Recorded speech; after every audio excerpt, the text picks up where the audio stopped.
மணி அடித்த குரங்குகள். ஒரு காட்டு பகுதிக்கு பக்கத்தில் இருக்கிற ஒரு கிராமத்தில் ஒரு திருடன் இருந்தான். அந்த திருடன் எதை பார்த்தாலும் திருடிட்டு போய் காட்டுக்கு அடுத்து இருக்கிற ஊரில் விற்று வாழ்க்கை நடத்திட்டு இருந்தான். ஒரு நாள் அவன் கோயில் பக்கம் போனான். அப்போது மணி அடிக்கிற சத்தம் கேட்டுச்சு அவனுக்கு. உடனே கோயிலுக்கு போனான் அந்த திருடன். அங்கே ஒரு பெரிய மணி தொங்கிட்டு இருக்கிறத பார்த்தான். அடடா, இந்த மணியை திருடி விற்றா ஒரு வாரம் நாம் திருட போக வேணாம்னு நினச்ச அந்த திருடன் அந்த மணியை திருடிட்டு காட்டு வழியாக அடுத்த ஊருக்கு நடந்து போக ஆரம்பித்தான். அவன் நடக்க அந்த மணியோட சத்தம் கேட்க ஆரம்பிச்சுது. அந்த மணியோட சத்தத்தில் காட்டுக்குள்ளே ஒரு தூங்கிட்டு இருக்க புலியோட தூக்கத்தை கெடுத்துச்சு. யார் மணி அடித்து தன்னை எழுப்புறான்னு ரொம்ப கோபத்தோடு பார்த்துச்சு அந்த புலி. புலியை பார்த்ததும் அந்த திருடன் ரொம்பவே பயந்து போனான். அந்த புலி அவனை ஒரு அடி அடிச்சுது. உடனே அந்த திருடனுக்கு ஒரே இரத்தமாக வந்துச்சு. இந்த மணியை தூக்கிட்டு இந்த புலிக்கிட்ட இருந்து தப்பிக்க முடியாதுன்னு அந்த மணியை அங்கேயே போட்டுட்டு வேகமாக ஓட ஆரம்பித்தான் அந்த திருடன். அந்த புலியும் அவனை துரத்திக்கிட்டே வேகமாக ஓட ஆரம்பிச்சது. அப்போ தான் ஒரு குரங்கு கூட்டம் அந்த பக்கமாக வந்துச்சு. அந்த குரங்கு கூட்டம் அந்த மணியை பார்த்ததும் அதை எடுத்து சத்தம் போட்டு விளையாட ஆரம்பிச்சதுங்க. அந்த மணி எழுப்புன டிங்டாங் சத்தம் அந்த குரங்களுக்கு ரொம்பவே பிடிச்சி போச்சு.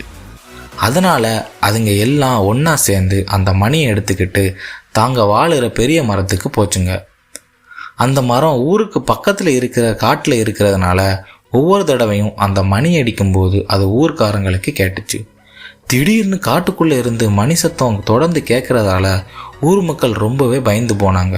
இரவு பகல்னு தொடர்ந்து மணி சத்தம் கேட்டதால் ஊர் மக்கள் அந்த நாட்டை ஆண்டுட்டு இருக்க ராஜாட்ட போய் சொன்னாங்க. அந்த ராஜா சொன்னார், இந்த பிரச்சனைக்கு யார் காரணம்னு கண்டுபிடிச்சி அந்த மணி சத்தத்தை நிறுத்துறவங்களுக்கு நிறைய பரிசு கொடுக்குறேன்னு எல்லார்கிட்டையும் சொன்னார். இதை கேட்ட ஒரு பாட்டி தைரியத்தோட காட்டுக்குள்ளே போனாங்க.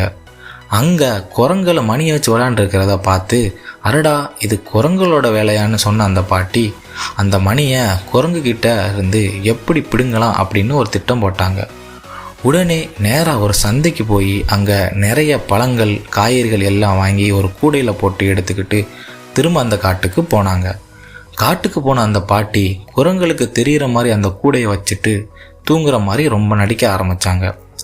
அந்த கூடையை பார்த்த குரங்குகள் மெதுவாக மரத்துலேருந்து ஒவ்வொன்றா இறங்கி வர ஆரம்பிச்சிது. மெதுவாக ஒவ்வொரு குரங்கா அந்த கூடையிலிருந்து பழங்களையும் காய்கறிகளையும் எடுத்து திங்க ஆரம்பிச்சிதுங்க. அப்போது மணி வச்சிருந்த குரங்கும் மெதுவாக கீழே இறங்கி வந்துச்சு. கீழே வந்து அந்த குரங்க மணி கீழே போட்டுச்சு ஒரு பழத்தை எடுத்து திங்க ஆரம்பிச்சிது. இது எல்லாம் ஓரக்கண்ணால் பார்த்துட்டு அந்த பாட்டி டக்குன்னு அந்த மணியை எடுத்துட்டாங்க. மணி எடுத்த பாட்டி நேராக அரசர்கிட்ட போய் நடந்தது எல்லாத்தையும் சொன்னாங்க. தைரியத்தோடையும் புத்திசாலித்தனத்தோடையும் மணியை எடுத்துகிட்டு வந்த பிரச்சனையை தீர்த்த அந்த பாட்டிக்கு ராஜா நிறைய பரிசை கொடுத்தாரு.